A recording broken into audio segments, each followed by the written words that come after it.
Já, ég býð ykkur velkomin, kæru vinir, til þessa kynningafundar vegna biskupskosninga. Sérstaklega vil ég bjóða ykkur velkomin frambjóðendur. Séra Elínborg Sturludóttir, dómkirkjuprestur, Guðmundur Karl Brynjarsson, sóknarprestur í Lindakirkju og Guðrún Karls Helgudóttir, sóknarprestur í Grágsáskirkju. Þessum kynningafundar er einnig streymt á kirkjan.is með fjarfundarbúnaði til þeirra sem ekki hafa kost á að mæta á fundin. Tilgangur fundarins er auðvitað auðvelda bæði frambjóðendum og auðvelda okkur hinnum að kynna okkur skoðanir ykkar og þið að kynna skoðanir ykkar og áherslur í tengslu við embætti biskups Íslands.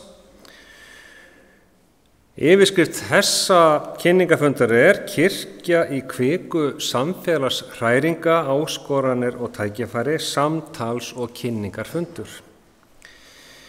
Það fer þannig fram að þau hafa framsöguerindi hér og við gefum ykkur hálftíma í það, 10 mínútur hvert og eitt. Ég hins vegar fylgist alveg með tímanum, þannig ég legg miða á borðið eða þegar 2 mínútur eftir. Þetta er Morfís-systemi. Og eftir það er fyrirspurnatími, ég mun kynna það betur eftir. Og svo lokin fá frambjóðendur tækifæri til þess að segja nokkur orð í lokin. Nú þá er svo sem okkur ekkert að vanbúnaði. Ég er búin að taka fram hérna 3 spil. Það er ás, kóngur og drottning, upp á það hver byrja hvenær, og svo snúið þessu bara við í loka orðunum. Og það ætla ég að biðja ykkur að draga.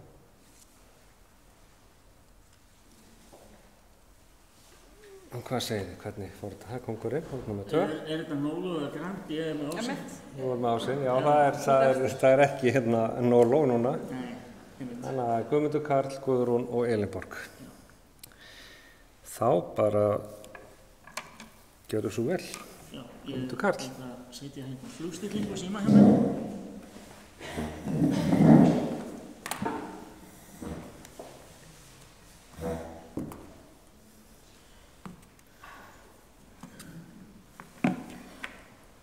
Kæru vinir, mikið er nú gott að koma hér í Heimahaga og fá að vera með ykkur hér á þessu fundi. Ég er Keflvíkingur eins og þið kannski flest vitið og heiti Guðmundur Karl og er Brynjarsson og við vorum með þetta að spjalla hérna saman, gamli sveitungar það að þau sögðu með hjónum, við erum Keflvíkingar en sonur okkar er Reykjanesbæingur. Það er svolítið svoleiðis og áður fyrr þá var náttúrulega svolítið rígur hérna á milli.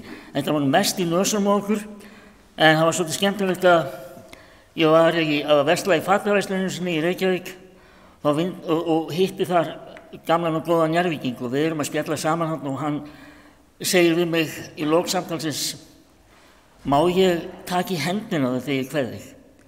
Og ég segi, já, auðvitað máttu það, af hverju? Það er svo sjaldgæft að hitta Keflvíkinga sem eitthvað rætist úr. Þannig að þetta er svona í nösunum á okkur. En hér er gott að vera og gott að búa og ég veit að kirkjan á Suðurnesunum hefur vissa sérstöðu á landinu. Sérstöðu vegna þess að vinátta prestana hér og víðar að þjóna er svolítið einstæmi. Ég veit að þau hittast mjög reglulega og halda góðu vináttúrsambandi og það hefur verið svo mikilvægt, sérstaklega í þeim umbrota tímum undanfarið vegna eldgosanna hér í námunda við Grindavík. Og það er einstakt hvernig í rauninni kirkjan hefur haldið saman á þessum erfiða tíma. Og Elínborg Gísladóttir hefur verið alveg sérstakur leiðtogi og bara hirðir í þessum erfiðu aðstæðum. Og landið allt horfir hingað og dáist að starfi kirkjunar hér. Þetta er ekki bara spurning bænastundina í Hallgrímskirkju, heldur líka hvernig samfélagið hefur staðið saman hér á Suðurnesjum. Þegar ég flutti héðan þá var ég einhleypur, en svo giftist ég síðar henni Kamilu Hildi Gísladóttur sem með mér hérna og við eigum 3 börn sem eru komin á fullorðinsaldur og 2 ömmu og afa stelpur. Og já, ég ólst hér upp í Keflavík og ég þurfti alveg að hafa fyrir því á köflum að hasla mig völl. Á vissu tímabili var ég svolítið tekið fyrir og lagður í einelti. En ég tók á þeim málum bara með eigin hætti. Já, við skulum bara segja að ég hefði barið mig í gegnum þetta. Og samt sem áður, það plan gekk eftir og ég fekk að blómstra bara í mínum verðleikum og man ekkert eftir öðru eftir að ég komst á lygnan sjó. Hér á ég góða vini sem stóðu alltaf í bakið á mér. Sem prestur þá hef ég byrjaði ég þjónustu mína hjá kristilegu skólahreyfingunni, fékk köllunarbréf þangað gagnvart því.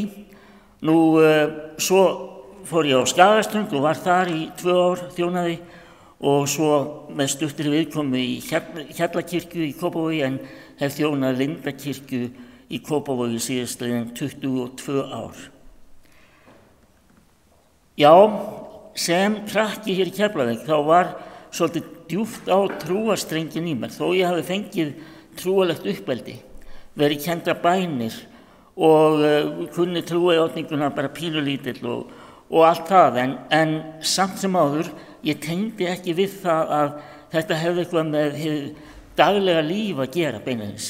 Þetta var bara eitthvað sem maður kunni og við köllum þetta kannski barnatrú.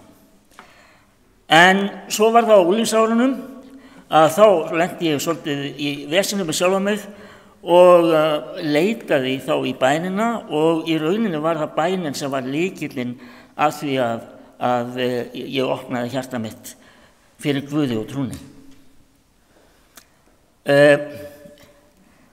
Og í kjölfarið, í rauninni strax eftir að þetta gerist, þá tek ég mikið þátt í barna- og æskulýðsstarfi, kynnti starf í KFUM&K hér í Keflavík og það hafði mikil áhrif á mig og þar átti ég góðan hóp sem hélt vel utan mann á þessu fyrstu skrefum.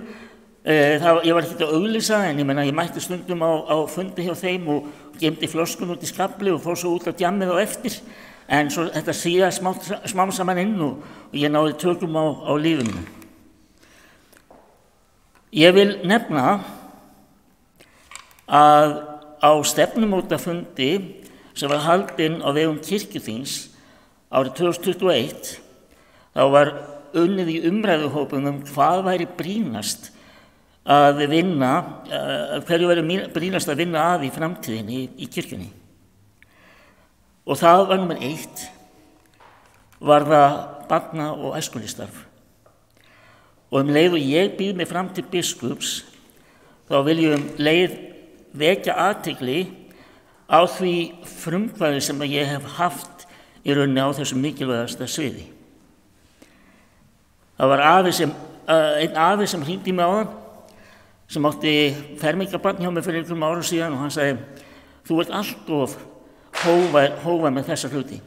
Hann sagði, afastelpa mín, hún trúið í dag og veistu af hverju? Nei, það að því hún kynnti svo vel presturinn sem fendana, sem ég sem sagt. Og ég bara segi ykkur það sem hann sagði mér. Já. Og í raun og veru, þá hafði það mikil áhrif, það sem ég man eftir úr fermingarfrestunni í rauninni smá bútur úr ræðu séra Ólafsholts. Hann sagði við okkur, og hver veit, nema í framtíðinni eignist til ykkar biblíu og örtölvu. Og það var örtölva. Aldrei hefði mann órað fyrir að við erum að tala svona tæki. Og sem væri orðin svona sjálfsagður hluti af líf okkar, væri myndavélin okkar, væri síminn okkar og sjónvarp og ég veit ekki hvað. Þetta hefði verið stjarnfræðilega vitlaust í okkar huga. En hann hafði rétt fyrir sér. Biblían til á þessari örtölvu og til dæmis Biblíuappið, fólk að sækja það allt land, það fer mikið inn á síðu Biblíufélagsins vegna þess að Biblían að mæta samtímanum, Biblíufélagið. Og það svo mikilvægt að við gerum það. Við erum að ferðast á puttanum allan heiminn í gegnum þetta pínulitla skjá og þar þurfum við að vera sem kirkja. Þar ég ekki alveg að tala út í loftið vegna þess að ég hef komið talsvert að því að semja, skrifa og framleiða fræðsluefni fyrir börn og sömuleiðis þá tekið það alvarlega barnastarfi hjá okkur. Það var til dæmis við erum í smá svona, ég segi ekki kröggum, en við þurfum aðeins að herða sultaróluna núna í Lindakirkju og það átti að fella niður úrlíkastarf sem fyrir krakka sem að standa höllum fæti félagslega sem heitir fjölgunarstarfið og það hafði kostað svolítið en í raun og veru þennan vetur hef ég bara verið að sinna því. En takk. Já, og þetta barnaheimili sem ég hef tekið þátt í að gera meðal annars þættir sem heita Daginn í dag sem voru á sínum tíma gefnir út á geisladiskum en eru ennþá í bullandi áhorfi á sjónvarpi Símans og Vodafone og mér langar til þess að endurtaka það sem ég nefndi á fyrri fundum að áhorfið gríðarleg saga á geisladiskunum en áhorfið bara á sjónvarpi Símans. Ef við myndum leggja saman mínúturnar þá verður það 52 ár. Sem þýðir að ef ég hefði byrjað í núllbekk og hort áfram þá hefði ég kannski hætt að horfa Daginn í dag þegar ég var 58 ára daginn. Og það mikilvægt að við sem kirkja sem erum þetta frábæra samfélag, til dæmis á Suðurnesjum og það sem ég séð allt land, að við förum að miðla okkar narratífu og segja okkar sögu og sýna okkar réttu mynd og réttu ásýnd í stað oft þeirra neikvæðu umfjölluna sem þjóðkirkjan fær og hennar málefni í fjölmiðlum. Við þurfum að sækja fram og það grunnmerking orðsins kirkja, þau sem kölluð eru fram og það þeirri kirkju sem ég vil fá að þjóna og helga mína krafta. Takk.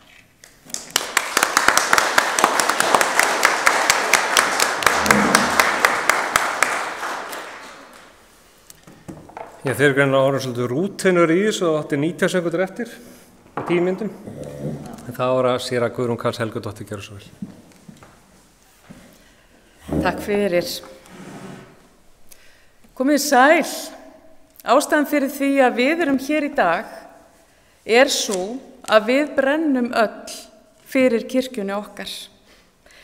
Við berum hag hennar fyrir brjósti og við erum sannfærð að hún eigi erindi við allar manneskjur.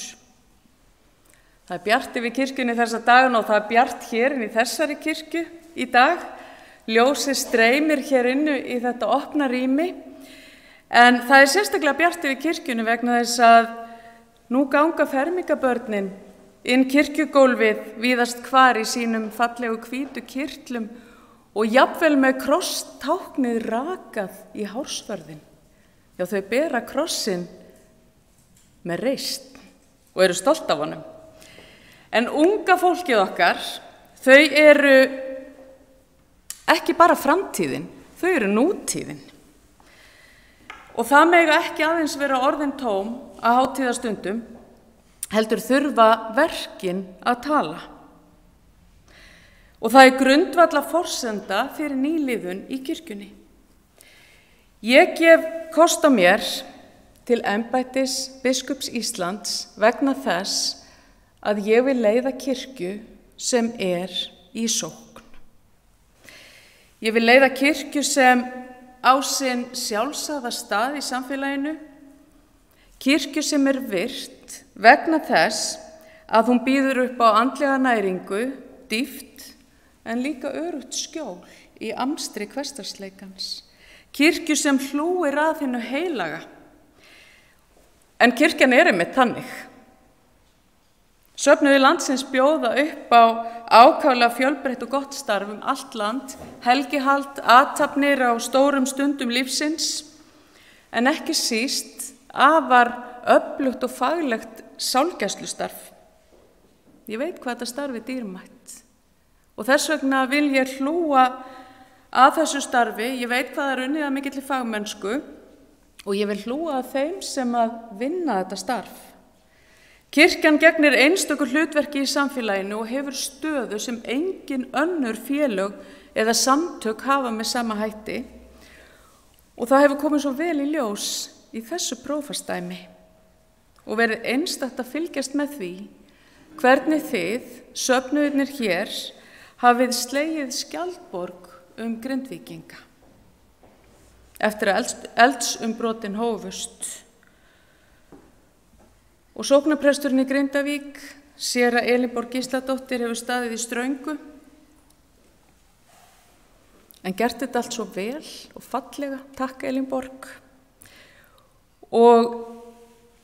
En þar skiptir stuðningur sóknarnefnda, prófastsins, okkar allra og kollegana miklu máli.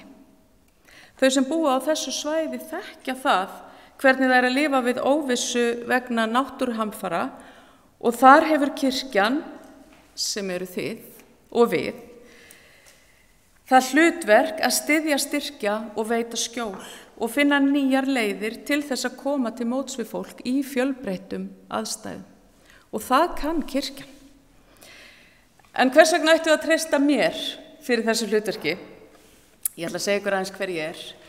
Ég er gift Einari Sveinbjörnssyni, hann er prófessor í Háskóla Íslands. Við eigum 2 dætur, Hólmfríði og Frigg.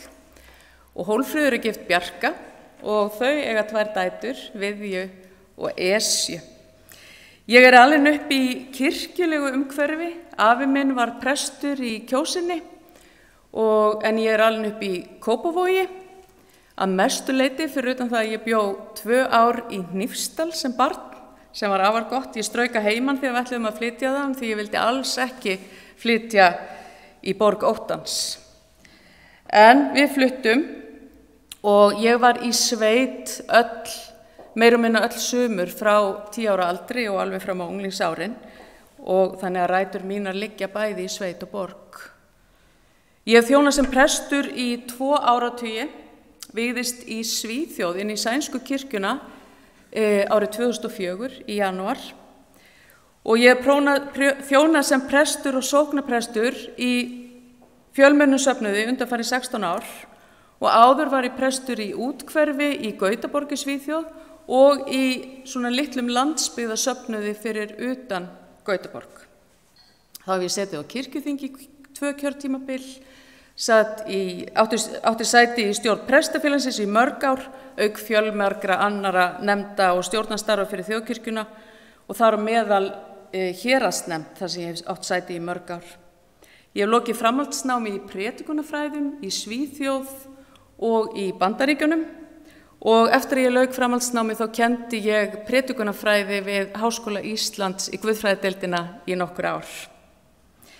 Ég hef búið í 4 löndum í lengri eða skemmri tíma og dvaldi meðal annars í Ástralíu í hálft ár árið 2020 en sú dvöl var ekki alveg eins og við áætluðum því að við fórum út í janúar 2020 og 2 mánuðum síðar þá var komin heimsfaraldur.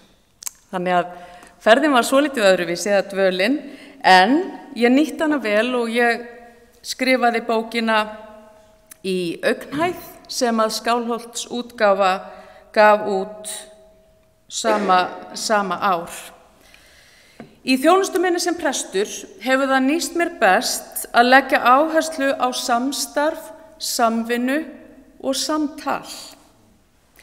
Ég hef verið óhrædd við að fara ótróðna slóðir í safnaðarstarfi og staðið fyrir mikið af stórum viðburðum í mínu söfnuði til jafns við hefðbundið klassískt helgihald. Og allt þetta hef ég leitt í samráði og samstarfi við mitt samstarfsfólk og þannig hefur okkur tekist að byggja upp opinn og sterkan söfnuð í Grafarvogi sem oft hefur vakið athygli fyrir framsækni. Og þessar aðferðir langar mig að heimfæra á kirkjuna alla. Eitt af því mikilvægasta við góðan leiðtoga er að hafa góða yfirsýn yfir verkefnin, búa yfir sterkri sjálfsmynd og það sterkri að viðkomandi eigi auðvelt með að lyfta upp öðru fólki, sjá hæfileika, áhugamál og hjálpa fólki þannig að blómstra í starfi með því að lyfta upp kostum þeirra og hæfileikum.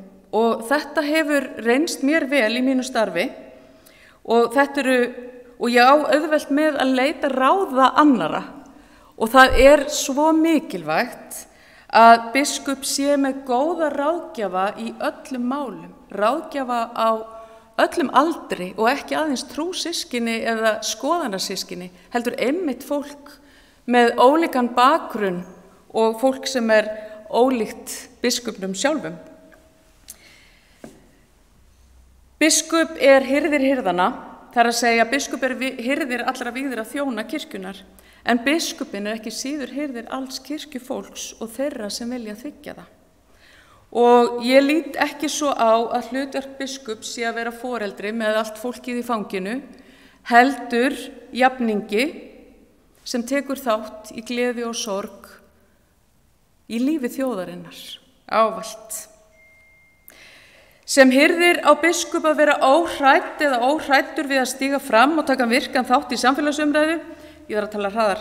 Kirkjan þarf alltaf að vera í samtali við samtíman og þar mótast hvort af öðru. Kirkjan mótar samtíman og samtíminn mótar kirkjuna.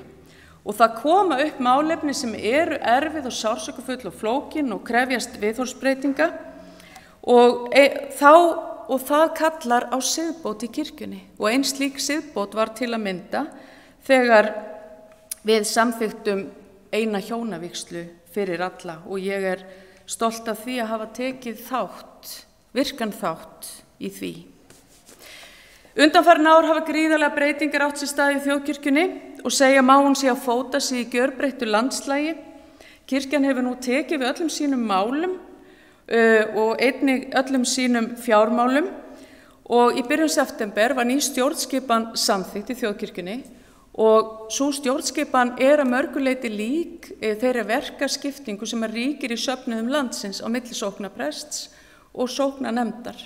Og mér líst vel á þetta skipulag og ég eiginlega fegin að það komið í gegn, þannig nú getum við farið að vinna eftir því. Kirkjan verður að horfa til framtíðar hvað varðar fjárhagslegan grundvöll, bæði hvað varðar viðbótarsamningin og sóknargjöldin. En það gerir hún með því að kalla eftir því að ríkið standi skil á sóknargjöldunum að fullu, en líka með því að halda áfram að gera sig gildandi sem öflug fjöldahreyfing sem býr yfir ótrúlega miklu mannauði og hæfileikum og erindi sem við hér inni vitum að skiptir öllu máli. Við þurfum að vera kirkja í sókn. Og eitt stærsta verkefni biskups á komandi árum verður að leiða kirkju í breyttu samfélagi nútímans, halda áfram að búa henni góðan stað í umhverfi þar sem ekki lengur litið á kirkjuna sem sjálfsagða. Staða kirkjunar í samtímanum hefur breyst gríðarlega mikið á undanförnum 15 árum. Samfélagið orðið ríkara og fjölbreyttara og það fólk sem velur að vera ekki í þjóðkirkjunni vegna þess að það hefur ekki áhuga á að tilheyra félögum og kristinfræði ekki kennd í grunnskólum með sama hætti og áður og fólk þekkir ekki Biblíuna og kirkjan hefur á mörgu leyti færst til hliðar og ekki síst hérna á þessu svæði öllu saman. Og hluta til þetta eðlilegt í samfélagi fjölbreytileikans, en það kemur þó ekki í veg fyrir það að kirkjan geti staðið styrkum fótum og sótt fram sem kirkja sem stolt af sínu erindi og sínum hefðum og trúir því að hún eigi erindi við samtíman ávallt verið kirkja í sókn. Og þetta svo kirkja sem ég vil leiða, kirkja sem tekur hlutverk sitt og erindi alvarlega, fagleg í þjónustu sinni, jafnt í söfnuðum sem sérþjónustu og hlúir vel að öllum sínum þjónum og sóknarnefnda fólki. Takk fyrir áheyrnina.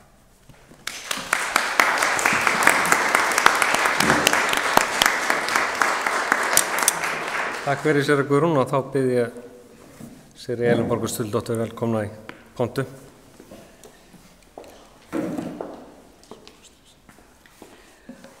Prófastur og heiðruðu kjörmenn. Á hringferð landið í síðustu viku staldraði ég við í Prestbakkakirkju á Síðu. Á skírnarfontinum í kirkjunni haganlega útskorin mynd af séra Jóni Steingrímssyni að syngja eldmessuna.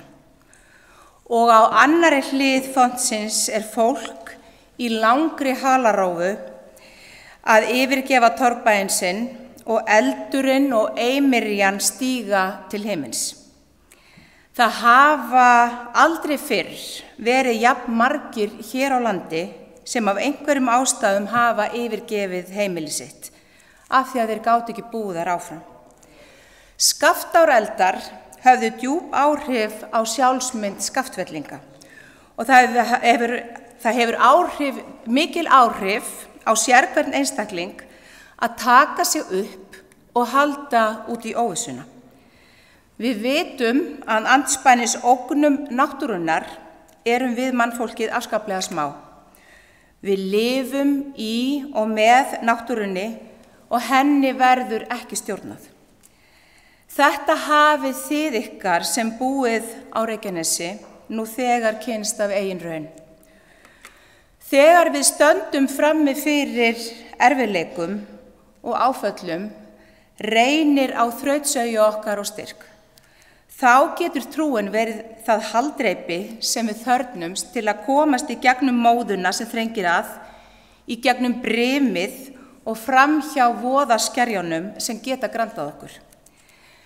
Þegar samfélagslegu áföll dynja yfir, á kirkjan að vera stoð og skjól og einmitt við þær kringumstæður getur biskupinn talað til þjóðarinnar og miðlað æruleysi von og styrk.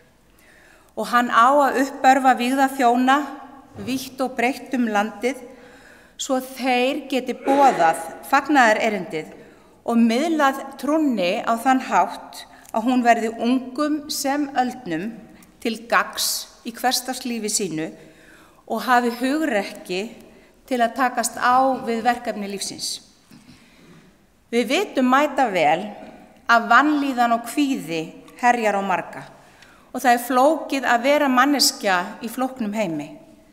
Biskupinn á að orða tilvistastu spurningarnar stóru sem við berum í brjósti og hann ætti líka að láta sig varða málefni líðandi stundar og ávarpa þau í ljósi kristinna lífsskylda.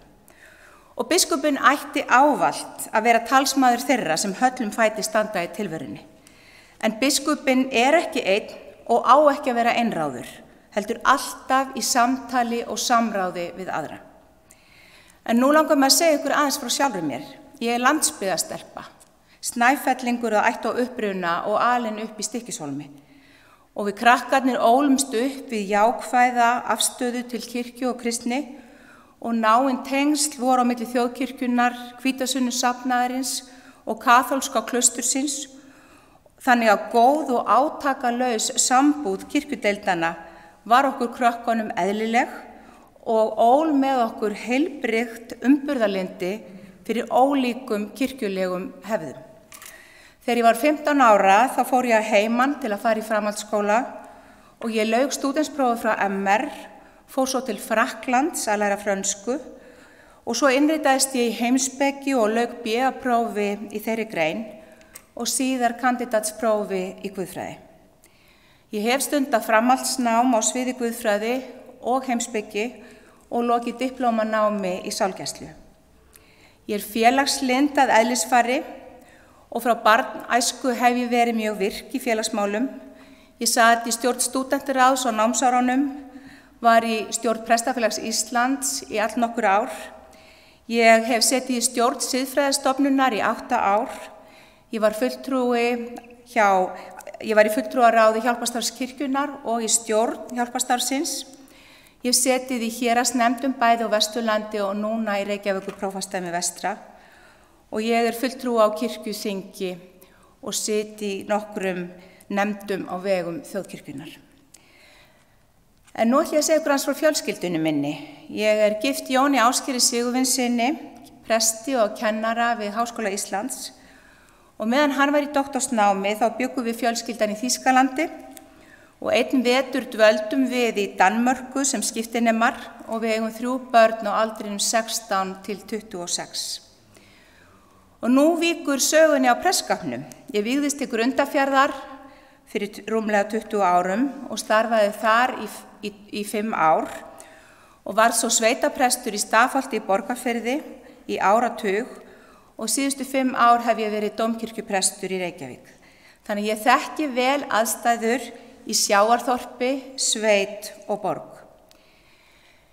Ég hef yndi af því að predika og þjóna í kirkjunni og það sem ég hef engum brunnið fyrir pílagríma og umhverfis guðfræði. Frans Páfi hefur sagt eitthvað á þá leið að sá náungi okkar sem þarfnast mestrar hjálpar þessar mundir sé lífríki jarðar. Hamfarahlýnun orð sem vekur kvíða hjá mörgu ungu fólki og umhverfismál samtímans eru í raun og veru siðferðismál. Og við sem kirkja getum haft svo mikil áhrif á gildismat fólks í samfélaginu. Áhuginn minn á pílagrímagöngum kviknaði vegna þess að ég skynjaði að ótal margt fólk þarfnaðist leiðsagnar í lífinu, var að takast á við vanlíðan og innri spennu og var þess vegna leitandi vegna þess að það þráði frið og sátt. Pílagrímalífið hefur líka stundum verið kallað bænalíf með fótunum og á að sumu leyti margt sameiginlegt með kyrðarbæninni sem hefur verið ástunduð í allnokkrum kirkjum í þessu prófastæmi. Undanfarin ár hefur orðið mikil vakning á Norðurlöndunum trúarlegt mikilvægi pílagrímahreyfingarinnar sem mætir þörfum nútíma fólks til að lifa uppbyggilegu og innihaldsríku trúarlífi í sátt og samlyndi við umhverfi sitt og sköpunarverkið. Það hefur verið mjög gefandi fyrir mig að leiða fjölmarga hópa Jakobsveginn á Spáni, þar sem ég hef fengið tækifæri til að miðla arfleið kristinnar trúar á uppbyggilegan hátt, sinna sálgæslu og messa úti í náttúrunni.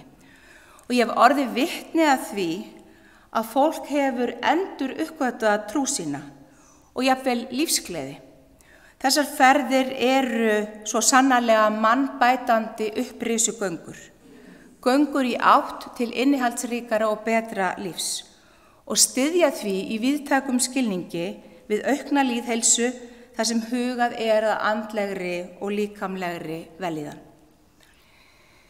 Þjóðkirkjan stór og sterk stofnun og ég fullyrði að engin hreyfing í landinu býr að stórum og virkum hópi fólks í sínum röðum nema að vera skyldi björgunarsveitirnar sem við eigum svo margt að þakka. Og þegar að prestar á Reykjanesi kölluðu saman Grindvíkinga í Hallgrímskirkju eftir rýmingu bæjarins í nóvember, lét forsætisráðherra einmitt þessa skoðun í ljós og sagði: þetta getur enginn nema þjóðkirkjan og þetta ættum við að muna betur og taka það til okkar. Og það til fyrirmyndar hvernig hefur tekist að skapa samfélag fyrir Grindvíkinga á kirkjulegum vettvangi svo þeir geti komið saman, stutt hver annan og deilt reynslu og í því samhengi hefur líka verið hugað að unga fólkinu. Og þessi staðreynd sýnir okkur hver kirkjan mikilvæg stoð í samfélaginu, ekki síst þegar áföll dynja yfir. Ég veit að þið sem öll starfið á vettvangi sóknanna þekkið það vel hve mikilvægt það að tryggja heilbrigt og örugt rekstrarumhverfi safnaðan í landinu. Og ný stjórnskipan hefur verið innleidd í þjóðkirkjunni og samið við ríkið fjárhag fyrir starfsemin á næstu árum og kirkjuþingið loks að ná utan það verkefni að vera með fjárveitingavaldi og ná jafnvægi í rekstrinu. Og með nýju skipuriti og nýrri stjórn mun biskup fá meira tóm til þess að þróa áhrifavald sitt, bæði út á við gagnvart fólkinu í landinu og inn á við í kirkjunni. Og hann jafnframt í lykilhlutverki að efla vandaða stjórnsýslu og fagleg vinnubrögð á vettvangi embættis síns og rækta tengsl við kirkjufólk vítt og breitt landið. Við þurfum á næstu árum að knýja á að sóknargjaldalögin verði fest í sessi og fjárhagur safnaðanna verði þar með tryggður svo þeir séu stakk búnir til að mæta þeim áskorunum sem bíða okkar. Væntingar okkar hljóta að vera þær að við sem kirkja getum sinnt þeirri köllun okkar að boða fagnaðarerindið fyrir börn og fullorðna. Sóknirnar eru grunneiningin í kirkjunni, söfnuðirnir eru lífað hennar og biskup á að fara fyrir því að efla það og styðja og styrkja og þess vegna segi ég fram til baráttu fyrir söfnuðina.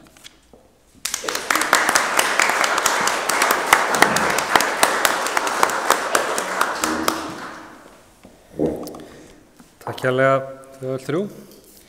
Þá er komið að fyrirspurnum og Stefán Már verður tilbúið með hljóðnema sem er hérna fremst. Mér langar að biðja ykkur að koma með eina fyrirspurn hvert fyrir sig, það að segja þið sem viljið komið fyrirspurn og þá tökum við 2 fyrirspurnir í einu. Hljómar það ekki vel. Og hnitmiðar spurningar og hnitmiður svör. Ég veit að þið geti gert það vel.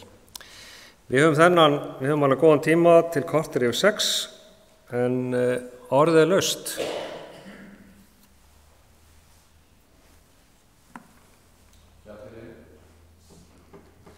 Margrét Eggertsdóttir.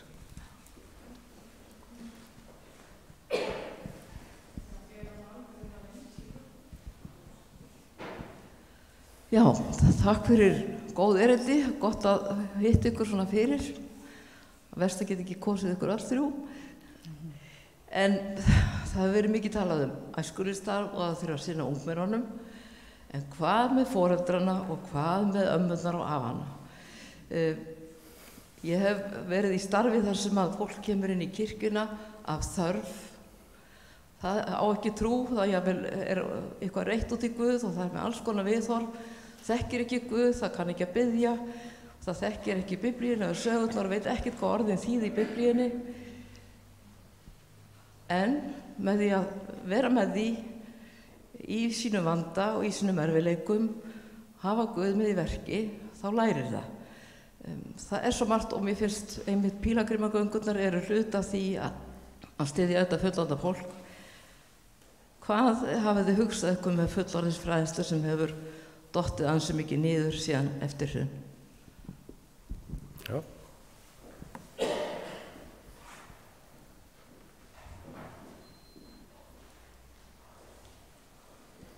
Kannski ágætt að þið kynnið ykkur þegar þið berið fram fyrirspurnina.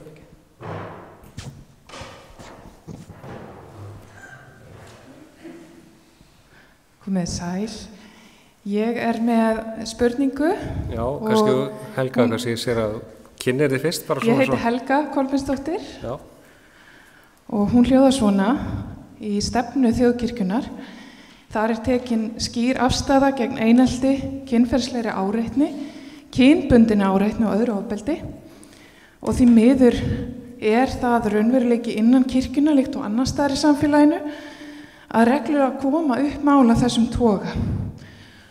Þar sem að kirkjunnar þjónar gerast brotlegir og valda jafnvel ómældum skaða í lífi sóknarbarna, samstarfsfólks og kollega. Og reglulega rata líka slík mál í fjölmiðla, enda vart við öðru að búast á lítilli eyju. Það sem einna helst hefur gagnast gerendum eða ákveðna ofbeldismenningu í gegnum tíðina hefur verið þöggun og gerenda meðvirkni. Og allt of oft hafa þolendur hrökklast af sínum vinnustað eða söfnuði og þurfti að þola neikvætt umtal og í verstu tilfellum slaufun í kjölfar þess að stíga fram og segja frá ofbeldinu. Og þegar mál sem þessi kom upp á yfirborðið, þá skipti máli, bæði fyrir þolendur, sjálfa og fyrir trúverðuleika kirkjunnar sem skjól fyrir þolendur almennt, að biskup sé óhrædd eða óhræddur að opinberlega taka skýra og afdráttarlausa afstöðu með þolendum. Og það hefur frú Agnes gert hingað til, en slíkt skapar þó biskupi sjaldnast vinsældir og krefst þess líka að biskup sýni kjark og ósérhlífni í embætti sínu. Hvað vilt þú gera, verður þú næsti biskup Íslands, til að skapa þolendum öruggt umhverfi innan kirkjunnar og ertu tilbúin að taka afstöðu opinberlega með þolendum í þeim málefnum og í þeim málum varða kirkjuna sjálfa. Takk fyrir. Takk fyrir. Helga, hér byrjum við á Guðrúnu, svo Guðmundur Karl og svo Elinborg. Gjörðu svo vel. Þú stýrir þessu, en frábært. Við þurfum ekki mikrofón, heyrið þið alveg. Þau þurfa að koma í bóta, sko. Ef við koma hinga. Já, ok. Hvað gerum við fyrir afa og ömmur og fullorðið fólk? Þetta náttúrulega sérstaklega þessi hópur sko frá fermingu og svona annars við eldri borgarastarfinu, það svolítið hópurinn sem að erfiðast að ná til, en þetta hópurinn sem hefur svo mikið að gera, oft á tíðum.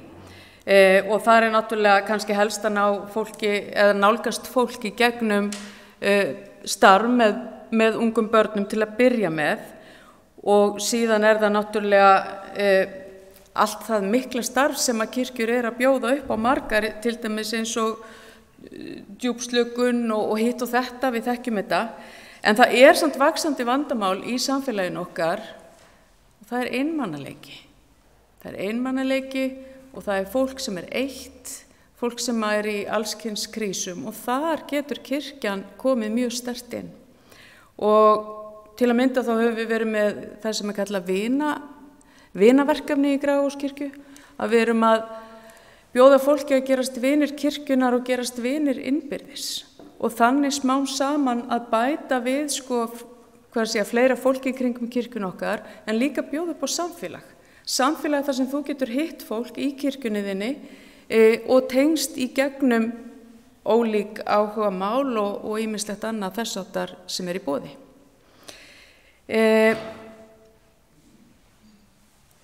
Ofbeldismál og eineltismál.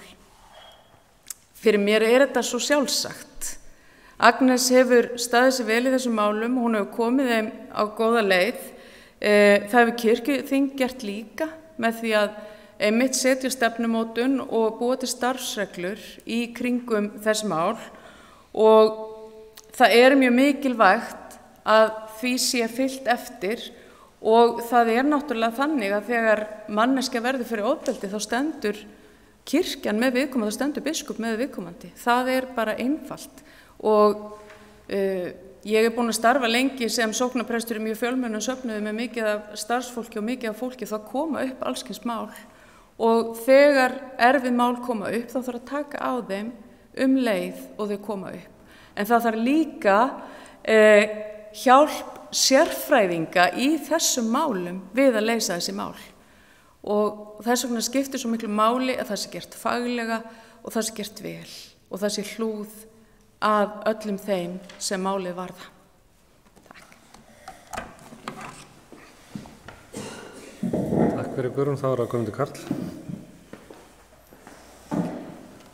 Já, ég orðinn afi, þannig að mér málið skýrt sem þú spurðir auðvitað þó ég hafi lagt mikla áherslu á æskuna sem náttúrulega nútíðin okkar og framtíðin, og sem getur breytt svo miklu fyrir kirkjuna við náum við til hennar. En við þurfum líka einmitt á nærveru og útréttri hönd kirkjunar að halda, og ég nefni sem dæmi það sem við höfum gert í Lindakirkju, það sem Dís Gylfadóttir hefur stýrt starfi sem stöðugt vaxandi, sem vinavoðir kallaðir, sem prjónahópur, sem ég segi þær, kallar eru velkomnir, en það bara engin kallarna. Þannig að þær byrja saman, og svo beðið fyrir þeim sjölum sem verið að prjóna, og þau eins og hlýtt faðmlag frá kirkjunni til fólks á erfiðum stundum. Framleiðslan bara svo mikil að þær eru farnar að prjóna líka svona smekki sem við gefum væntanlega skírnarbörnum, og svo líka með skjólflíkur fyrir útigangsfólk. Þannig að það uppbyggileg starf við það, ég bara nefni þetta sem dæmi. Varðandi biblíufræðslu og líka andlega leit fólks, þá líka kirkjan verið að vinna frábært starf eins og á vegum kyrðabænasamtökanna, það sem uppselt á hvert námskeið og fætur öðru, og fólk að uppgötva þar þennan sterka boðskap biblíunnar sem hún hefur að tala til okkar. Og það líka leið til að ná í ömmur og afa. Það sama leiðin og til unga fólksins. Það í rauninni við þurfum að miðla því að við séum til staðar, við þurfum að kalla fólk út úr þessum heimi hérna og í þennan raunverulega heim þar sem kærleikur og umfaðmandi kærleikur. Og við þurfum að nota þennan miðil til að kalla fólk til kirkjunnar. Ég geti haldið áfram og talað hvað mikilvægt að í rauninni miðla helgihaldinu líka eins og við höfum gert frá því eftir COVID í Lindakirkju. Það kallar í rauninni fólk til kirkju og það mikilvægt að vera þar og fólk sjáu þarna langar með að koma og það hefur gerst í raunveruleikanum að þetta hefur kallað fleiri í kirkjuna. Og sístækkandi hópur fólks á aldursbilinu 20-40 ára sem hefur nú kannski verið svolítið týnda kynslóðin í kirkjustarfinu. Hvað varðar ofbeldismálin þá var það mótandi tími fyrir mig að ganga í gegnum mína reynslu á sínum tíma og fyrir vikið þá hef ég átt erfitt með það og að þegar fólk sett til hliðar og þegar það beitt ofbeldi og ég segi alveg skýrt að kirkjan stendur að sjálfsögðu gegn ofbeldi og það mjög brýnt að við höfum hugrekki til þess að taka á þeim málum sem uppkoma og leita að sjálfsögðu liðsinnis þeirra sem að hafa dýpri og meiri þekkingu á málunum heldur en kannski við höfum sem við þjónar. Takk. Gjör svo vel, Elínborg. Já, takk fyrir þessa spurningu, Margrét, vegna þess að hún mjög brýn. Ég held að sé alveg gríðarlega mikilvægt að efla fræðsludeild kirkjunnar. Og því miður á undanförnum árum þá hefur svona dregið úr kannski það hefur fækkað á fræðsludeildinni og fyrir vikið hefur kannski ekki starf hennar verið eins öflugt eins og æskilegt væri.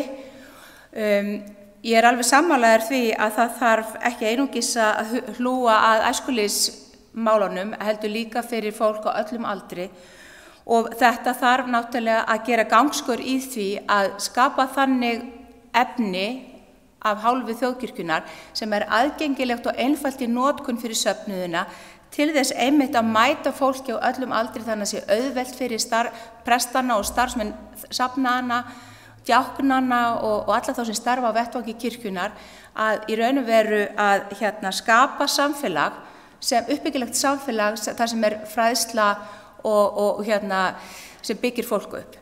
Og svo þurfum við líka að huga því að það svo margar leiðir. Við þurfum til dæmis, við getum fundið leiðir til þess að auka meiri fræðslu kristna trú og biblíuna og bænalíf og þarfram eftir götunum í gegnum podcast í samstarfi við Guðfræðideild Háskóla Íslands og við presta. Það mikill mannauður líka í prestastéttinni varðandi alls konar hluti sem áhugaverðir eru. Og líka held ég að sé mjög mikilvægt til þess að fá snertifleti við fólk á ólíkum aldri. Það að upphugsa eins og hér hefur verið nefnt alls konar nýjar leiðir til þess að ná snertifletum við fólk. Til dæmis eins og þegar við erum í fermingarstarfinu að við höfum tækifæri líka til að snerta við foreldrunum. Hvernig getum við skapað samskipti við foreldra í því samhengi og þar fram til götunum. Og við þurfum að finna nýjar leiðir líka til þess að mæta fólki þar sem það statt, ömmum og öfum, foreldrum, ungum fjölskyldum og þar fram til götunum og kannski hugsa út frá því hvernig mætum við fólki þar sem það á þann hátt að það léttið í lífið. Þannig að kirkjan komi inn í að snerta fólkið til þess að einfalda lífið þess og til dæmis eins og að ljúka með máltíð þannig að spara sér kvöldverður og eitthvað slíkt. En fyrst og fremst þetta efla fræðslustarfið á biskupsstofu eða þjónustusviðinu til þess að styðja við að það sé einfalt fyrir söfnuðina að standa fyrir því. Hvað varðar ofbeldismálin og eineltismálin sem náttúrulega einhver sársauka-fyllstu mál sem koma upp í kirkjunni. Þau eru sársauka-fyllt við svo ótal margt fólk og það svo sorglegt og við finnum það öll að þetta þannig að við viljum ekki að ofbeldi og einelti líðist í kirkjunni okkar og við eigum heldur ekki að líða og við þurfum að finna leiðir til þess að uppræta það og kirkjuþing hefur stigið skref til þess að reyna að leggja sig fram að það sé hægt að taka á því á fagmennsku. Biskupinn auðvitað að nokkru leyti lykilhlutverki að leiða það. Þolendurnir þurfa auðvitað sálgæslu og þeir þurfa stuðning og við eigum auðvitað að vera samfélag þar sem að ofbeldi grasserar ekki og við þurfum líka að styðja þolendurnir í því að ná aftur vopnum sínum og þannig að þau verði lendi ekki í því að á jaðrinum eða að þau þurfa að bera skömmina heldur þeir sem hafa valdið.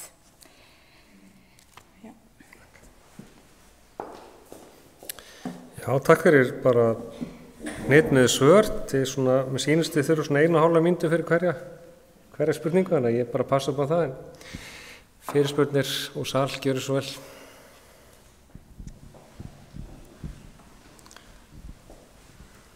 Góðan daginn, Kristinn Jakobsson heiti ég. Það er svolítið tíðrætt allavega sem ég hef hlust á svona síðustu misserin í umræðan í kirkjunni er aukið lýðræði. Hvernig munt þú eða þið auka lýðræðið í kirkjum eða kirkjustarfi á Íslandi?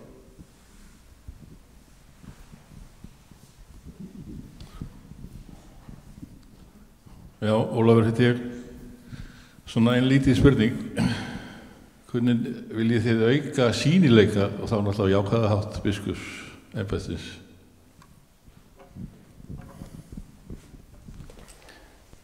Já, þá kemur ný röð. Guðmundur Karl, Elinborg, Guðrún. Já, þessar röð.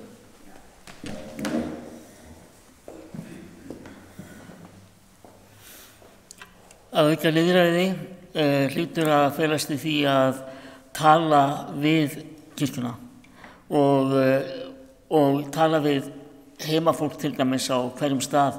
Hvernig viljum við sjá, hvernig viljum við leysa málin, eins og ég til dæmis veit að það er stefnumót að vinna hér í Njarðvíkunum. Þessar innri og ytri Njarðvíkusóknir hafa verið sameinaðar og hér er verið að vinna gott starf og þar kemur fólkið í kirkjunni að.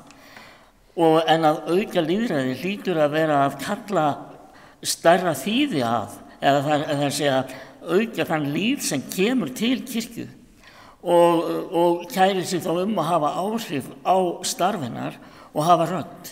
Og það er gríðarlega mikilvægt að biskup og vígðuþjónar og við sem kirkja höfum eyrun opin fyrir góðum hugmyndum við sannarlega þörfnumst þeirra. Varðandi sýnileika biskups persónunar eða embættisins. Já, hlýtur að vera hvort ekki.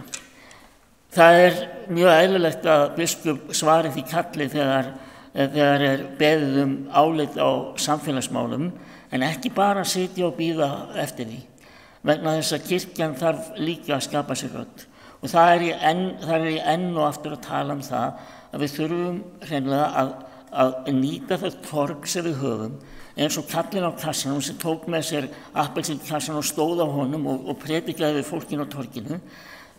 Torgið er því miður bara heima hjá okkur oft og það er í gegnum tækið. Við þurfum að kalla fólk út úr þessum einmanaleika og út úr þessu jafnvel myrkri sem það situr og hefur jafnvel ekki tíma til þess að spjalla saman yfir matarborðið því það er eitthvað mikilvægt að gerast í símanum.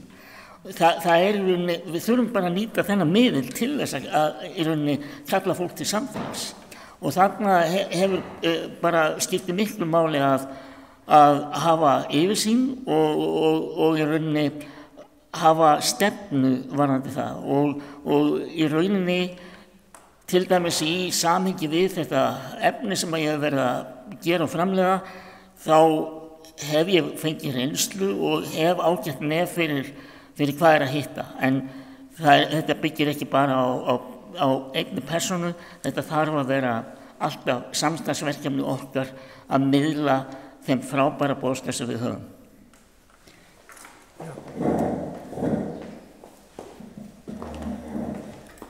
Já, hvernig aukum við lýðræðið í kirkjunni?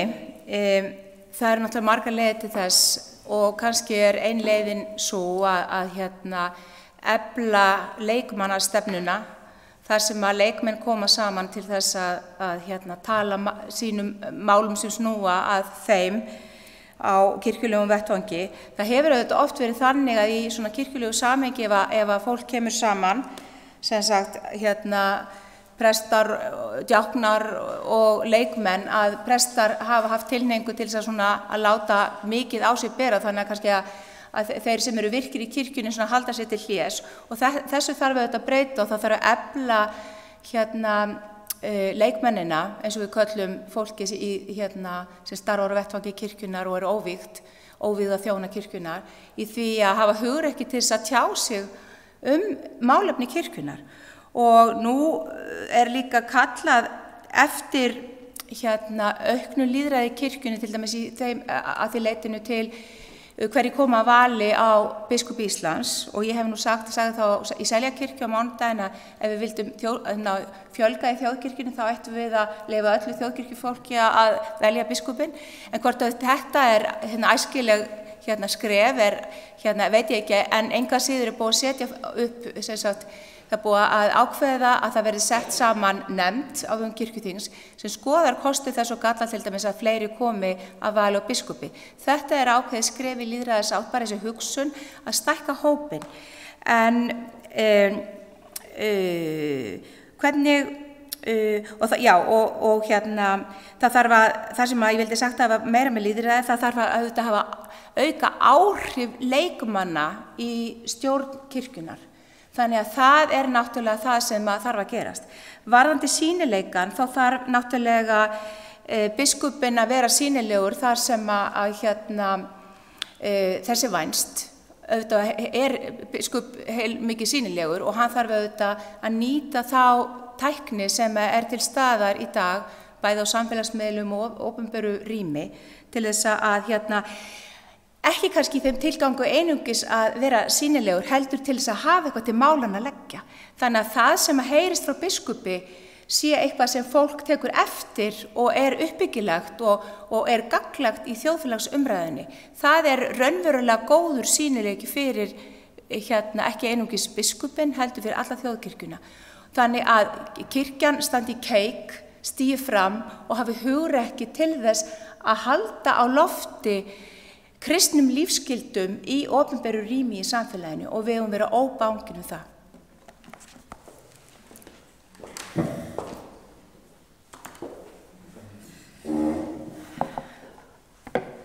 Takk fyrir spurninguna, Kristín. Aukið lýðræði í kirkjunni. Lýðræði verður aukið með því að gefa öllu kirkjufólki tækifæri á því að hafa skoðanir og hafa áhrif.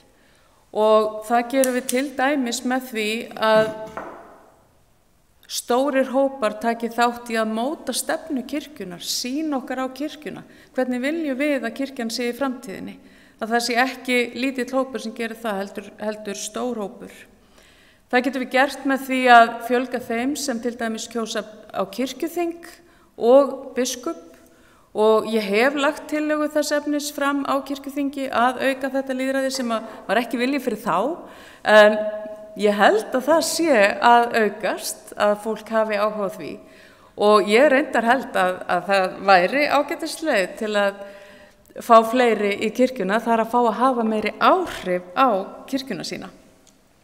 Og síðan náttúrulega mikilvægt að þegar kemur að til dæmis breytingum í kirkjunni og þróun, að hlusta á raddir heimafólks, vegna þess að oft koma bestu hugmyndirnar fram þar og miklu betri hugmyndir heldur en eru búnar til á einhverju teikniborði, og þannig gefa öllu kirkjufólki sterkari rödd og meira rými til að hafa áhrif. Og þá var það sýnileikinn. Já, biskup á að vera sýnileg manneskja í samfélaginu. Kirkjan á að vera sýnileg í samfélaginu. og biskupinn sem hluti af kirkjunni og auðvitað á biskupinn að reyna eftir megni að segja eitthvað gáfulegt. Það er nú hluti af þessu öllu saman, en kannski aðalega að biskupinn á líka að miðla trú. Biskupinn á að standa fyrir kristin gildi og siðferði og nýta hvert einasta tækifæri. Og það er verið svolítið mín regla þegar til dæmis fjölmiðlar hafa samband við mig, að ef að ég get nýtt tækifæri til þess að tala kirkju og trú, þá segi ég já. Og það held ég að biskupinn eigi líka að gera. Og það gerir biskupinn með því að svara kalli fjölmiðla, en líka með því að vera fyrir til dæmis með því að taka þátt í podcastum, nýta alla þessa miðla sem í boði, vegna þess að stór hluti einmitt fólksins sem var að tala hérna áðan, sem kannski miðjum aldri og jafnvel eldra fólk líka, það að fylgjast með allskyns miðlum og þá líka mikilvægt að vera með fólk sem að biskupinn á ekki gera þetta allt einn eða einn, heldur að vera með fólk í kringu sig sem að kann á þetta og sem að þekkir best hvað virkar fyrir hvaða hóp, hvaða miðla notum við fyrir hverja, og þar á biskupinn að standa á bakvið og lyfta undir það að hægt sé að taka slíkar ákvarðanir og vinna með þeim hætti. Og hluti af því að auka lýðræði líka, svo ég komi aftur á þeirri spurningunni, því að þetta blandast allt svolítið saman, að auka fjölbreytni þeirra hópa sem hafa áhrif á kirkjuna. Og þá erum við að tala að við þurfum fólk með ólíkan bakgrunn, ekkert endilega bara Íslendinga, og auka náttúrulega fjölga þeim yngra fólki sem hefur áhrif, en líka til dæmis fólki með fötlun, fólki sem hefur annað sjónarhorn en við sjálf. Og þetta held ég sé gríðarlega mikilvægt til að auka lýðræði, að fá fleiri að borðinu þegar kemur að því að hafa áhrif í kirkjunni. Takk. Takk fyrir. Orðið laust.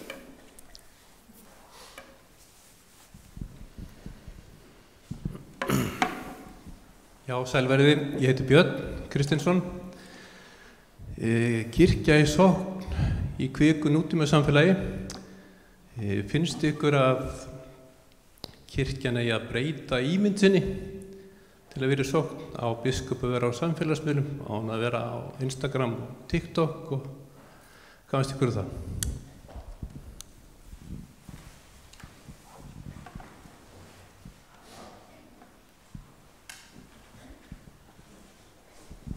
Já, takk fyrir kæru vinir fyrir ykkar framsögur og ykkar svör. Ég kannski með eina mjög erfiða spurningu núna. Og mátt alveg kynna þig líka? Ég heiti Arna Gretarsdóttir og sóknarprestur í Kjalnesprófasdæmi og Reynivöllum í Kjós. Mér langar til þess að spyrja ykkur nepotisma eða frændhygli og í kirkjunni. Við erum lítil kirkja. Og hvernig myndi þið fara með það að vera yfirmenn ykkar bestu vina, ykkar barna eða jafnvel maka ef að uppkoma erfið mál? Mér langar líka til þess að spyrja ykkar álit ykkar, eða aðeins að þið myndi reifa það, hvernig þið lítið á frændhygli eða nepotisma innan safnaðana. Ok, það var það sama. Já, þetta sama spurning. Sérst í ykkar starfi sem biskup þið þar og síðan í störfum safnaðana. Vona ég gerir mig skiljanlega og sé skýr. Takk. Takk Arna. Þá það Elinborg, Guðmundur, Karl og Guðrún.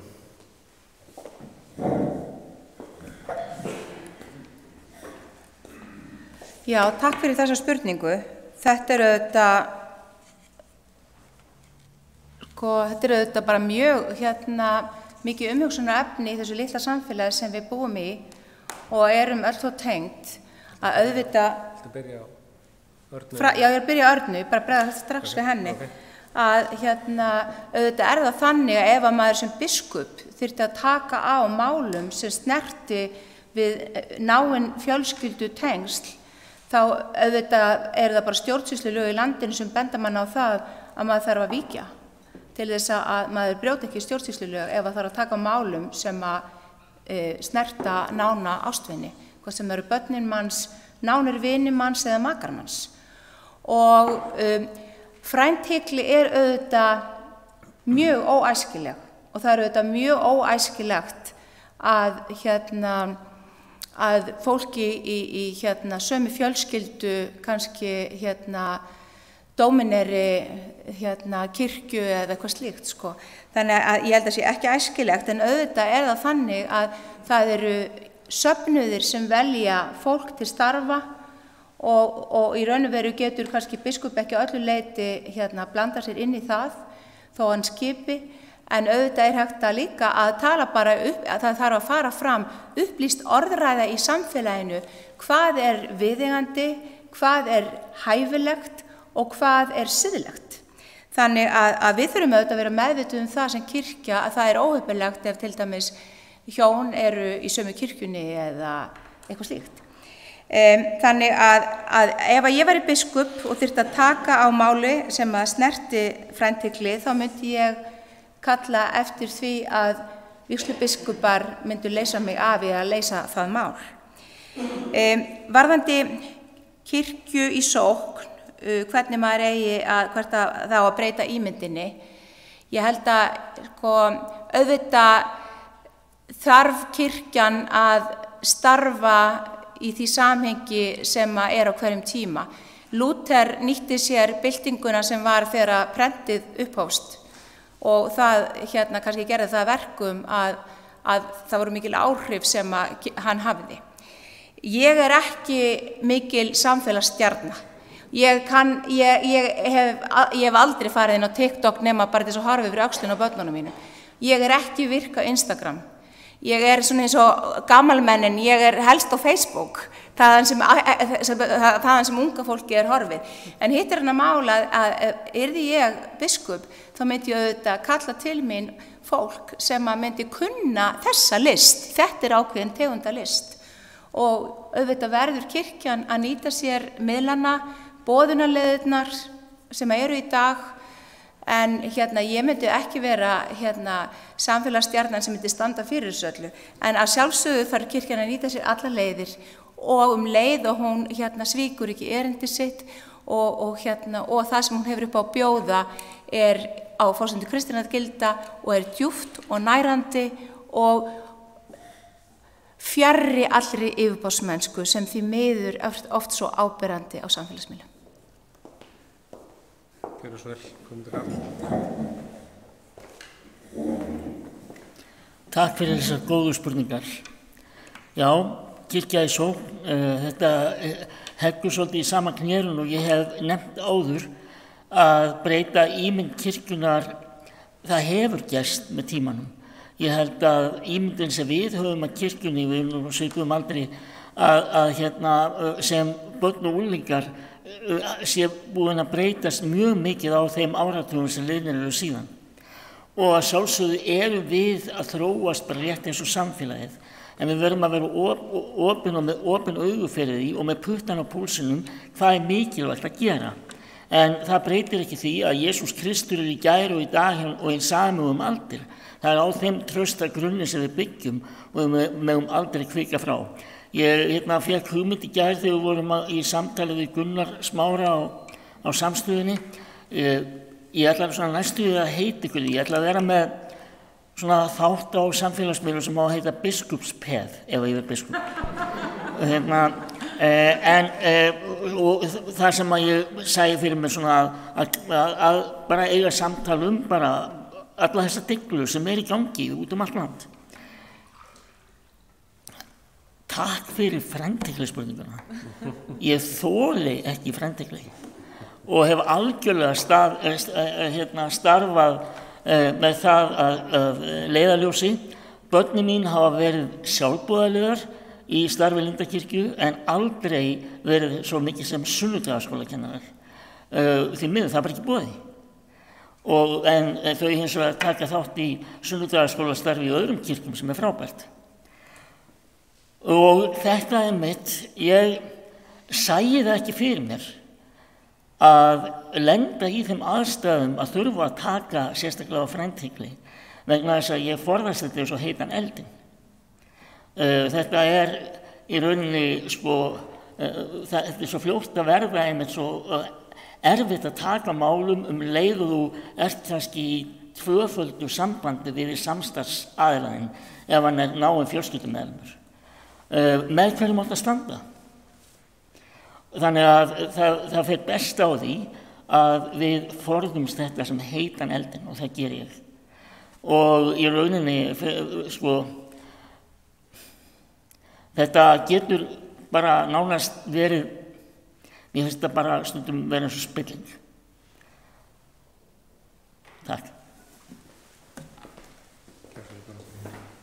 Takk fyrir spurninguna, Björn. Þetta voru eiginlega 2 spurningar, annars vegar hvort við þurfum að breyta ímynd kirkjunnar og hvort að biskup eigi að vera sýnilegur eða muni nota samfélagsmiðla.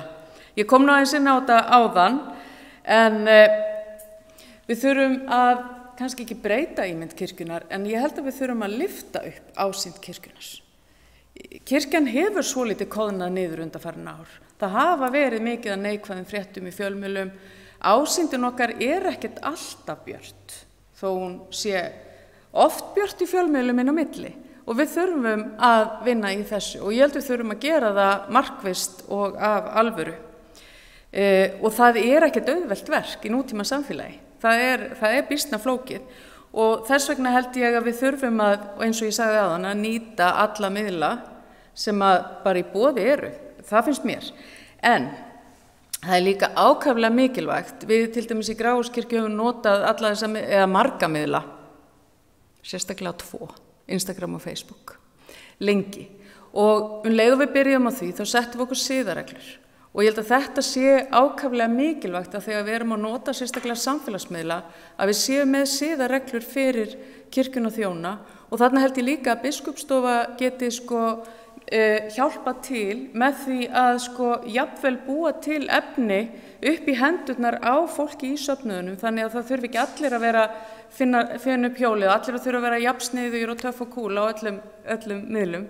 Því það líka vel hægt að vera djúpa með góðan boðskap á þessum miðlum, þó að það geti verið stundum yfirborðsmennska, því að við eigum að nota nútíma tækni til að boða kristna trú. Lúther notaði það sem var í boði á hans tíma og ég held að við eigum að nota það sem í boði á okkar tíma. Síðan hvort að biskup, akkurat persónan biskup á einhverjum samfélagsmiðlum, já, ég held að það sé mikilvægt að vera sýnileg kannski eða sýnilegur ákveðnum miðlum, en þá held ég að sé líka mjög mikilvægt að biskup sé með eitthvað sem að sér þetta með viðkomandi. Ég meina forsætisráðherra á Instagram með mjög oft áhugaverðar upplýsingar og viðtöl og hitt og þetta og ýmsir ráðherrar og þingmenn eru með það. Þannig að ég held að kirkjan alls ekkert að vera feimin við það, en við þurfum að vera fagleg og við þurfum að gera það af réttum ástæðum, ekki bara til að virka hipp og kúl. Fræntigli, takk fyrir þessa spurningu, Arna.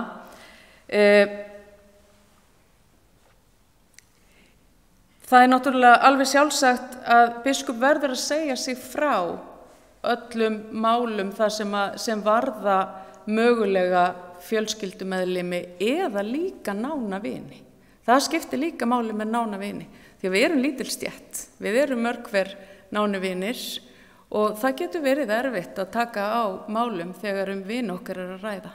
Og þegar svo þá verður biskup að hafa dómgreind til þess að segja sig frá þeim málum. Og ég held að við séum orðin það meðvituð í dag að það sé ekki endilega vandamál.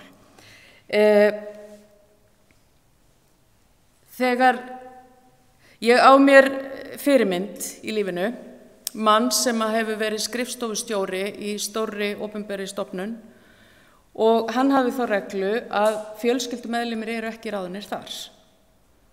Og sama skapi vil ég fylgja því og fjölskyldumeðlimir eru ekki ráðnir þá ef ég verð biskup á biskupsstofu. En auðvitað myndi ég aldrei koma í veg fyrir að fólk prestar í kirkjunni eða eitthvað svoleiðis, en það myndi ég segja mig frá eins og ég sagði áðan öllu slíku. En þetta skiptir máli og það er eiginlega best að það séu bara skýra reglur þegar kemur að þessum hlutum. Að það séu bara siðareglur og það séu skýra leiðbeiningar sem við bara fylgjum og förum eftir. og þá ætti þetta ekki að þurfa að vera endilega neitt vandamál og alls ekki geðþóttaákvarðanir.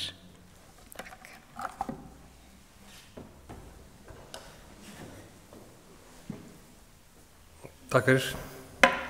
Nú koma 2 spurningar, ég bið ykkur að svara mjög hratt. Það er bara mjög stuttar spurningar, hnitmiðar og þeir fá 1 mínútu á hvora. Þannig við styttum aðeins tíman ykkur. Ok. Já, komið sæl, takk fyrir góða kynningar. Ég heiti Jónína og að því þið nefndu það í kynningum ykkar að ykkur leyti langar með að spyrja hvaða tækifæri eða leiðir sjáu þið færa til þess að tryggja áfram sóknargjöld eða jafnvel að auka við þau?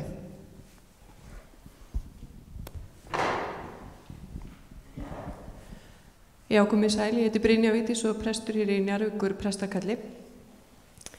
Mér langar að spyrja ykkur, biskupanna, jú, hann er hirðir hirðana, eins og sagt er, og vissulega hirðir alls kirkjufólk sem mér langar að spyrja, hvernig ætlar þú, ef þú verður biskup, að verða hirðir hirðana, að vera hirðir hirðana og hlúa að prestum og djáknum í kirkjunni?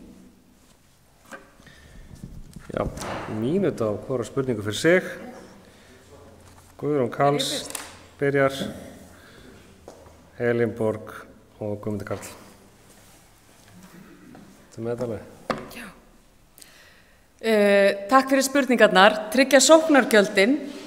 Ég myndi vilja tryggja þau til framtíðar og ég vona innilega að það verði hægt með samtölum og það hafa náttúrulega komið fyrirheit svo sem á hverju ári nánast frá ráðherrum sem hafa með þessi mál að gera að það verði staðið við það. En ég mun í það minnst að beita mér af öllum mætti til þess og þetta er náttúrulega fyrst og fremst á borði kirkjuþings.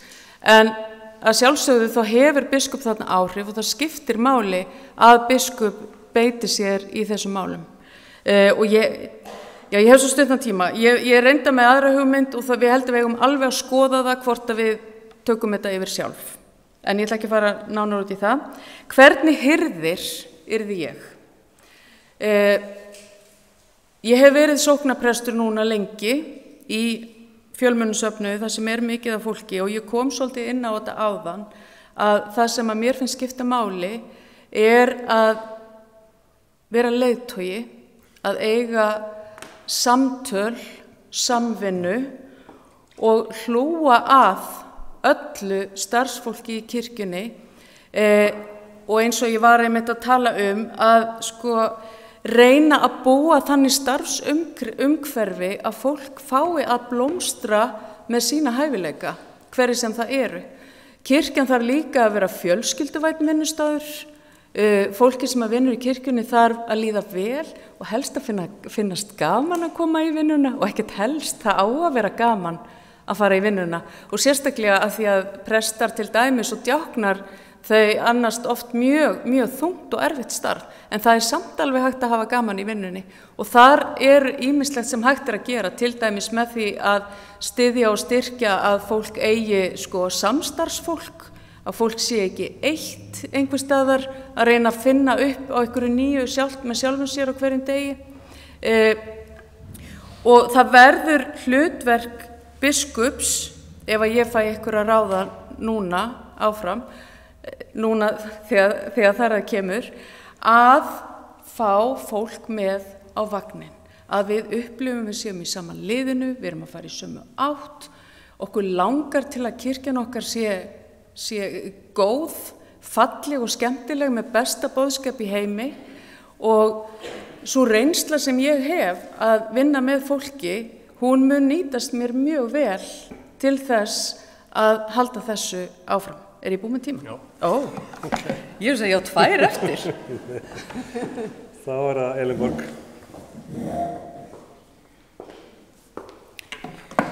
Já, takk fyrir. Hirðir hirðana. Hvernig ætlar þú að hlúa prestum? Ég held að það sé alveg gríðarlega mikilvægt að biskup sé aðgengilegur fyrir vígðu þjónana, alla bæði djákna og presta, og að hann þurfi að efla tengsl sín á persónulegum grunni við sérhvern vígðan þjón Mér finnst að biskup þurfa að vera sanngjarn og réttlátur þegar að í því hvernig hann stjórnar og hvernig hann hefur samskipti við vígðu þjónana, og hann þarf að sýna umhyggju og vera vakinn og sofinn yfir í raun og veru upperfa þá þegar að áfullt dynja yfir eða prestarnir í sérstaklega erfiðum aðstæðum eða þegar eitthvað bjátar á, og að ráða heilt og vera til staðar og skapa þannig, vera talsmaður þess að vinnu aðstæður vígðra þjóna séu heppilegar. Þetta snýr líka að ímynd kirkjunnar. Hirðir hirðana, hann þarf líka að efla friðin í kirkjunni.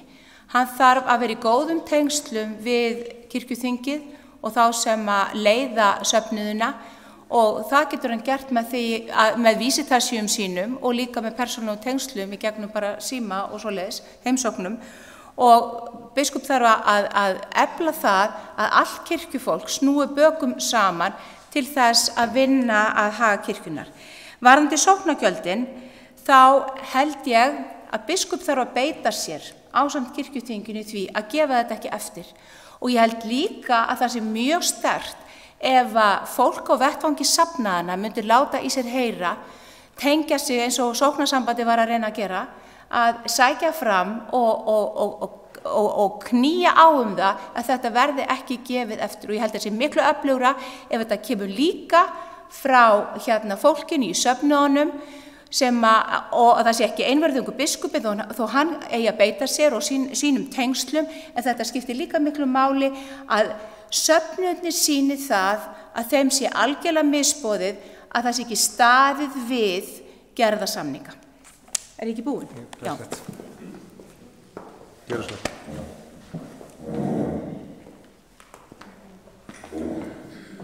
Ég hlýt að taka undir það sem hér hefur komið fram með þetta kerfislæga mál varðandi sóknargjöldin, sem eru náttúrulega ötulir baráttumenn og baráttufólk kirkjunnar sem á kirkjuþingi og best fyrir þessu, og þar að sjálfsögðu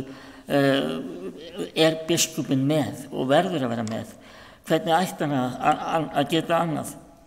Það hins vegar sem að mér finnst líka skipta máli er að við hugum að því að auka sóknargjöldin með því hreinlega að verði fleira fólk sem tilheyrir þjóðkirkjunni. Að við stöndum með opinn faðminn og bjóðum velkomin í stað þess endilega að gefa það andlit á okkur út af við að okkur vantir svo mikið meiri pening. Það er gríðarlega mikilvægt að við köllum fólk til kirkjunnar, og þá gerast góðir hlutir á því sviði líka. Svo varðandi hirðana, þá finnst mér það alveg klárt að söfnuður biskupsins er hinn víða stétt. Og ég langar til þess að hafa þannig, ég hef oft heyrt eldri presta tala herra Pétur Sigurgeirsson, blessuð sé minning hans, og hvernig þeir segja, hann var alltaf að hringja í mann. Og ég veit að samstarfsmaður Péturs, hann sagði mér að hann hafði þá reglu að hringja í 1 til 3 presta á dag, bara að spjalla. Og þannig vil ég sjá það að prestar sem kannski eru staddir út í bónus með fjölskyldunni að kaupa haframjöl eða eitthvað og sá Gummi kallar hringja. Herðu, ég svolítið upptekinn, getum við spjallað í kvöld. Og þetta sé svona eðlilegt samtal og í staði fyrir að hlaupi hland fyrir hjarta á manni þegar maður sér að biskup er að hringja. Ég er ekki að segja það að ég hef átt mjög góð samskipti við Agnesi, ég er ekki að meina það. Þannig að mér finnst það mjög mikilvægt að biskupinn sé nálægur prestastéttinni og henni þjónandastétt. Þannig að af því að söfnuðirnir eru lífæðar kirkjunnar, biskupinn er ekki með þjóðina í fanginu. Það eru nefnilega prestar sem eru að þjóna þessari þjóð út allt land, og þar er biskup í rauninni tengiliðurinn, og þannig er hann hirðir hirðana. Takk. Takk fyrir. Já, við eigum 5 mínútur eftir af þessu fundi. Mér langar að 4. Mér langar að biðja ykkur 5 mínútur í viðbót ef það er lagi. Fyrir lokaorðin ykkar, hvert sið fær 3 til 4 mínútur. Og þá er röðin öfugt við það sem við byrjuðum. Elinborg byrjar, Guðrún er í miðið og Guðmundur Karl í lokin. Kæru fundamenn, þakka ykkur fyrir að hafa komið hingað til þess að ræða málefni kirkjunnar í aðdraganda biskupskjörs. Ég verð að segja eina sögu í tilefni af því sem að Guðmundur Karl var að segja hérna áðan, varðandi að hringja í presta, að það var eins og menn voru að tala saman á kirkjuþingi og menn voru að bera sig illa í ræðustóli yfir því að þeir heyrðu aldrei frá biskupnum. Og þá sagði gamall prestur upp í Borgarfirði, hvíslaði svona að vini sínum og sagði: það er bara eitt sem er verra, að biskupin hringi ekki, það er að hann hringi. En hinn dýrmæti fjársjóður þjóðkirkjunnar er allt fólkið sem ann kirkjunni sinni og er reiðubúið að leggja svo hart að sér svo starf hennar megi vera blómlegt og til blessunar fyrir einstaklinga og samfélag. Biskupinn þarf vitaskuld að vera vakinn og sofinur því að hlúa að einingu kirkjunnar og stuðla að því að allt kirkjufólk snúi bökum saman til að halda áfram vegferðinni með þjóðinni í þessu landi. Og biskupinn þarf að hlúa að vígðum þjónum, uppörva þá og styðja til góðra verka. Og hann þarf að beita sér í því að sóknir landsins finni stuðning stjórnsýslunar í þeim verkefnum sem að þeim snýr og ekki síst að sækja til hins opinbera að það geri heiðarleg skil á sóknargjöldunum, svo söfnuðinni geti viðhaldið kirkjónum, borgað reikninga og staðið fyrir öflugu safnaðarstarfi sem styður við innihaldsríkt og gott líf. Framlag ykkar allra sem leggið gjörva hönd á plóg er mikil blessun og dýrmætur þáttur í því að sá fræjum fagnaðar erindi síns allt land. Litlum mustarskornum sem afvex þið stóra tré kristninnar í landinu sem verið hefur og mun verða þjóðinu svo stoð og það skjól sem hún getur leitað í þegar allt leikur í lindi og líka þegar á móti blæs.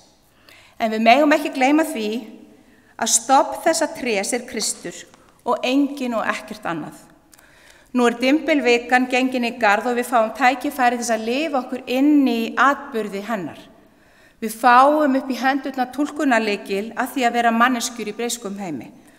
Og hið mikla drama Kyrruviku, þar sem Jesú er fagnað sem hetju á pálmasunnudegi, en svikinn og hættur nokkrum dögum síðar og að endingu tekin af lífi á krossi, er saga af múæsingi og þjáningu sem gæti hent okkur öll þótt í yfirfærðri merkingu væri. Píslasagan og krossin kalla okkur til þess að taka okkur stöðu með hinum þjáðu og það er ekkert grín. Ísland er ekki lengur einsleitt samfélag, þúsundir manna af erlendu bergi brotnar búa hér á landi og mörg þeirra hafa neyðst til að flýja aðstæður heima fyrir vegna stríðs eða náttúruhamfara. Við höfum skyldur gagnvart þessum hópi og við þurfum að styðja þau í því að fóta sig í nýju landi. Við sem kirkja eigum að tala gegn hverskyns útlendingahatri og öfgum en á sama tíma standa vörðum samfélagsgerð okkar og menningu. Það er eðlilegt í breyttu samfélagi að kirkjan sé á vegferð. Við horfum til framtíðar, tökum arfleifðina með okkur og umbreytum henni á þann hátt sem samtíminn þarfnast. Guð geymi ykkur og lifið heil.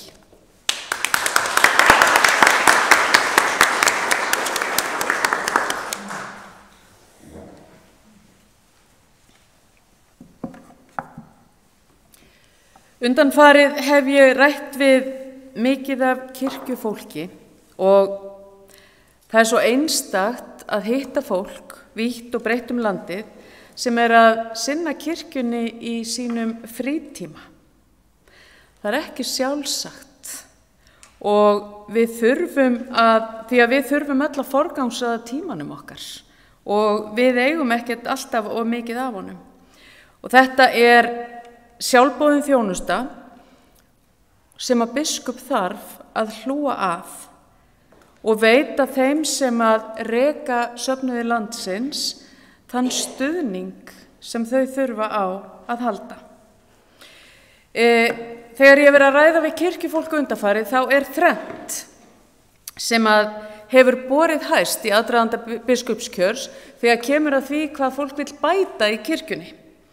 Í fyrsta lagi er það alltaf fjárskortur. Í öðru lagi er það vondar fréttur kirkjuna í fjölmiðlum og í þriðja lagi er það ekki alveg nóg mikil tengsl við biskupsstofu og þjónustumiðstöð. Og ljóst er að við þurfum að bæta úr þessu. Við verðum að ganga frá því að ríkið standi skil og sóknargjöldum og við þurfum að stuðla að góðum fjárhag kirkjunar. Við verðum að birtast sem kirkja í sókn. Kirkja sem er bjart yfir vegna þess að starfið er gott, þjónustan er góð og vegna þess að hún er góður vinnustaður þar sem fólki líður vel.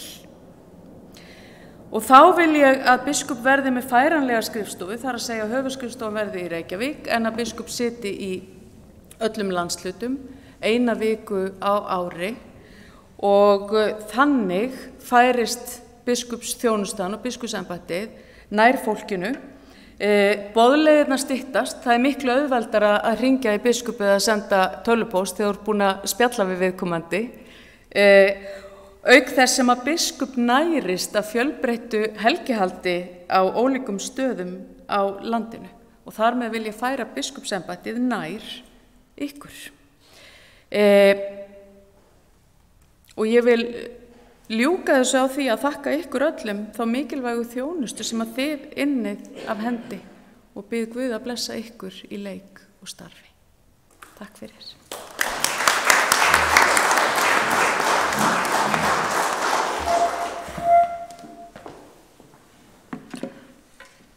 Þegar ég var settur í embætti sóknarprests á Skagaströnd á sjómannadaginn og fyrsti sálmurinn sem var sunginn Ég er á langferð lífsins haf og löngum breytinga kenni. Gamall og góður sálmur sem að alltaf tala til okkar eins og Guðs orð gerir því það er lifandi og virkt þó að sé æva gamalt. Við erum á ferð og partur af þessari ferð sem að við þrjú fáum að taka þátt í akkurat núna er akkurat þetta ferðalag að fá að fara landið og hitta fólk og má segja taka púlsinn og á kirkjunni og í raun og veru að kynna okkur og miðla einnig vonaríkum boðskap. Ég vali mér einhvernjörn orð á þessu ferðalagi sem verum uppbyggileg, örugg og óhrædd.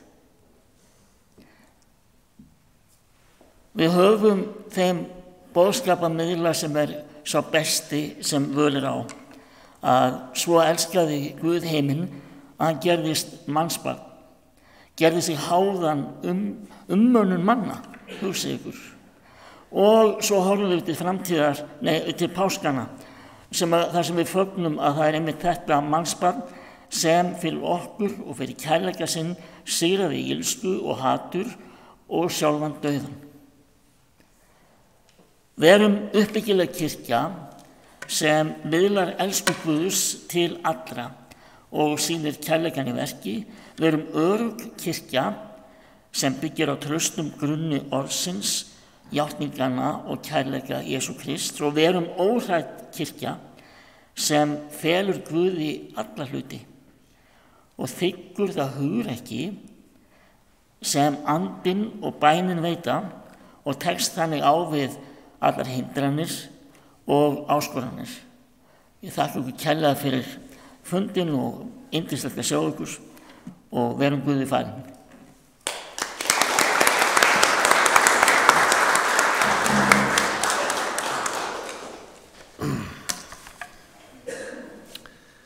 Fimm mínútur fram með tíman og það er bara allt í lagi. Gott að vera með ykkur, kæru fundamenn, takk fyrir góða fundarsettu og góða og málefnalega umræðu. Góða spurningar, krefjandi og vinir í Njarðvíku prestakalli fyrir góða móttökur og ekki síst takk kæru frambjóðendur fyrir eitthvað góð erindi og hnitmiður svör, ég var mjánað með það, þið fóru bara beint í kjarnan og gangi ykkur öllum vel eitthvað vegferð. Takk fyrir.